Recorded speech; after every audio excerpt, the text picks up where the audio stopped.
যে দলের মধ্যে এত দুর্নীতি, কয়লা চোর, মাটি চোর। চলুন আজ রচনা দিদি সম্পর্কে একটি রচনাই লিখে ফেলি।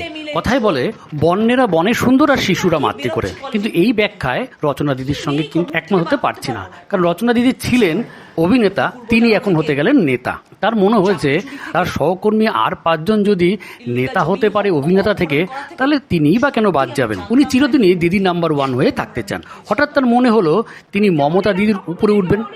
রাজনীতিতেও নাম্বার 1 থাকার জন্য তিনি ভোটে দাঁড়ালেন। যখন বাংলায় শিল্পের অভাব, তখন তিনি এলাকায় শিল্পের জন্য ধোঁয়াকার দেখলেন।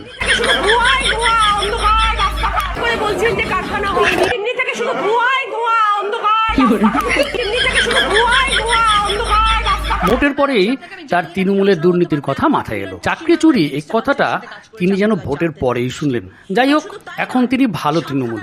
তিনি নাকি একমাত্র বাঙালি অভিনেত্রী যিনি মিস্টার বচ্চনের সঙ্গে অভিনয় করেছেন। আচ্ছা দিদি, মৌসুমীদির এই গানটা কি মনে আছে আপনার?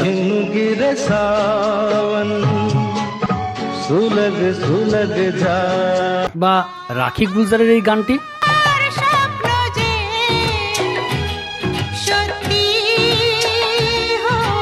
ও জয়া বচ্চন তো আগে যে জয়া ভাদুরী ছিল এটা আমরা জানতাম না, আপনি তো জানেন নিশ্চয়ই। তাছাড়া শর্মিলা ঠাকুর তো না, তিনিও মনে হয় বাঙালি ছিলেন না। আসলে এতদিনে তিনি পাকা রাজনীতিবিদ হয়ে গেছেন। কারণ মিথ্যে কথা বলা আর মিথ্যা প্রতিশ্রুতি দেওয়া যে নেতাদেরই ধর্ম। এমনিতে জিটিভি থেকে তাকে বাদ দিয়েছে, টিএমসিও ছেড়েছেন, কিন্তু আগামীতে বিজেপি তাকে কতটা স্থান দেয় এখন সেটাই দেখার। ভাদুরীকে, মৌসুমী চ্যাটার্জি কে, এরা কারা? লিলি চক্রবর্তী কে? বাঙালি নয়, উনি একমাত্র বাঙালি যিনি অভিনয় করেছেন এর সঙ্গে। মাথা ফাতা গেছে সব, জানেন তো।